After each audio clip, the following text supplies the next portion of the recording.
Canada's oppressive behavior be dismissed if it ultimately leads to the freedom of the marginalized group. Hey everyone, my name is Lungile and I'm with Lungile and Thulani. And our focus will be on Maru by Bessie Head, the novella on a Masara woman. And I'll be explaining what is post-colonial betrayal. So post-colonial betrayal is when a leader or a society that has fought against colonialism are doing the same thing as what colonizers did to them. And we'll be quoting key scenes in the play to emphasize our argument. So firstly, how about we get a summary of what Maru by Bessie Head is all about. So this novel centers around a young Masora teacher who arrives in Lungile village and faces discrimination due to her ethnicity. So it also touches on the ethnic rivalry between the Masora people and Botswanas. And again, it also touches on the liberation of the Masora people. Speaking about setting, setting is a geographical area or environment that an event is set or played in. So in this case of Maru, setting is in Botswana, in the village of Lungile. Speaking about the history of Botswana, in 1885, British proclaimed a protectorate with its ally of Tswana people. So it's regained its independence on 30 September 1966. So I believe that being said, this history of Botswana is important, considering the fact that they were colonized, but due to leaders like Maru, colonialism structures are still dominating. So the lab is not just a society, it's a society that serves as a proof that colonialism structures are still dominating. So before moving to characterization, I'm going to explain what an allegory is. An allegory is a literal device in which abstract ideas or values are represented as characters, events, and ideas. And moving to characterization, we are going to firstly speak about Maru, and then I'll go on about Margaret, and then she'll finish with Mulega. So our first character is Maru. Maru is a character who wants to dominate, who believes in his voice, who operates in calculated control. So in this case, Maru is a colonizer. So let us take examples from the novel. The first key scene that we have is a scene whereby he was talking to Mulega and ordered Mulega that go and take that bread. I want it because Mulega offered a bread to Margaret, and Margaret is a Masara. And another key scene that we can utilize the scene whereby I think it was at the end of the novel when he went to Margaret and told her that we used to share the same dream. That is how I knew that we're gonna have something. I believe that being said, it serves as a proof that he believes in his voice. He believes that his opinions are correct. Okay, thank you.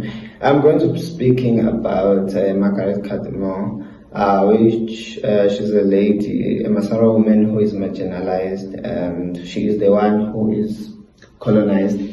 She faces abuse. Racially by the children, her students in the Lungile village that she teaches in. I have two scenes that I quoted in the play. The first one is when she is talking with the lady, telling her that she is not ashamed of being a Masara. So regardless of the racism and abuse that she faces with the children and the people of Botswana, she is still fearless and accepts herself as she is. The second quote in the scene is when she talks with the principal, Pete. The principals ask her that is she a colored, and she responds with pride that she is not a colored, but she is a Masara woman, showing pride in her culture and tradition. Okay, just to add on that, I think we have another thing just to support that. When Margaret was talking to the lady asked her, why do you allow this such a behavior in your class? And Margaret was like, no, I'm used to this. even when I was still in primary school, I used to face the same discrimination, but I'm not scared. I believe this serves as a proof that she is strong and resilient regardless of the discrimination and marginality that she is facing. Okay, so moving on, we have the last character who is Moleka. So Moleka, I believe that she serves or is a character who sympathizes with the oppressed. So let us take key scenes from the novel. The first scene that serves as a proof that he sympathizes with the oppressed is the scene whereby he offered the bread to Margaret. In another scene, he knew very well that he stays in a society that is full of racism that is against Maru people, but he went on to have a dinner with the slaves. We can say that Moleka he is an ally of the marginalized people. Moving on to the themes, I think it's the themes. We are firstly going to talk about the theme of identity, control, and power. Yes. Firstly, I'm going to talk about Margaret Cadmore in that theme. Margaret Cadmore's identity is controlled and limited by other people. So to name them, it's the people of the village, Maru, her adoptive mother. So the missionary who raised her educated her as if she is not a Masara, hence depriving her of her ethnicity, of voice and history. Okay. Respectfully, I beg to differ. So I believe that we can take an example from whereby Margaret Jr. She sketched a picture of Margaret's mother, and she quoted, "She is a goddess." And also by Margaret Jr. taking on, I won't say a legacy, or taking on the skill of being an artist. I believe it shows that Margaret Sina didn't eliminate or erase the fact that she is a Masara. It was just that people mistaken her of being colored. Fine, again, with respect. I'm not saying that you are wrong or anything.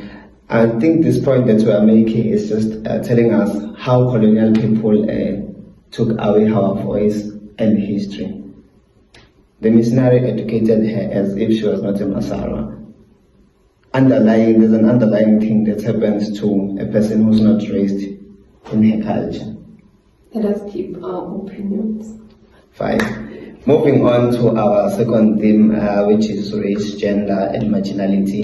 Again, on Margaret Cadmore, she faces discrimination. So racially, she is seen as inferior. People call her Bushman. What can you add? Okay, still on the theme of race, gender, and marginality. As Hungary, we're still unpacking that love triangle. So, by Margaret being a Masara, I believe it affects how she interacts with other people, more specifically Moleka and Maru. I believe her being a female also allows or put a disadvantage of her of being taken advantage of by Maru by dominating everything, taking decisions for her. And another thing, her being a Masara, I believe it also affects how she perceives everything. Let's take an example of her. Realizing that she is in love with Moleka. She stated that I'm not so sure that this person is going to love me back since I am a Masara. So I think she's basically saying that her gender makes her vulnerable and exposes her to male control by the two males, Moleka and Maru. And the villages, and she's excluded by the villages because of her own ethnicity. So do we move? Yes. Okay, moving on to our last theme the last theme is artistic resistance and silence. And speaking again on Margaret Cadmore Jr., she uses art as a form of resistance. Okay, just to add on that, I believe that Margaret being an artist, I believe it is her way of instilling her presence or identity in a society that is filled with discrimination and racism. So her art is emotional and points out her feelings. So it is described as haunting to the people, to the villages of Botswana, because it depicts a picture of humanity to her. Moving on to the theme of silence, she also uses silence. Silence to her is also used as power. She uses silence as a form of resistance. She is quiet, not because she is quiet because she is weak, but she is quiet because she resists to be involved in the cruel and unfair ways of speaking in the village. So, in short, basically, her being silent, it is her form of resistance against a society that is full of racism, or a society that is racist. So in conclusion, I can say that in short, this novel by Bessie Head is basically teaching us that in order for true liberation to take place, the feelings of the marginalized have to be acknowledged. So all in all, Bessie Head is shedding light on the intra-African prejudice of how African societies oppress one another, even though they are all Africans. So this is all from our podcast. And this brings us to the end of our podcast. Thank you.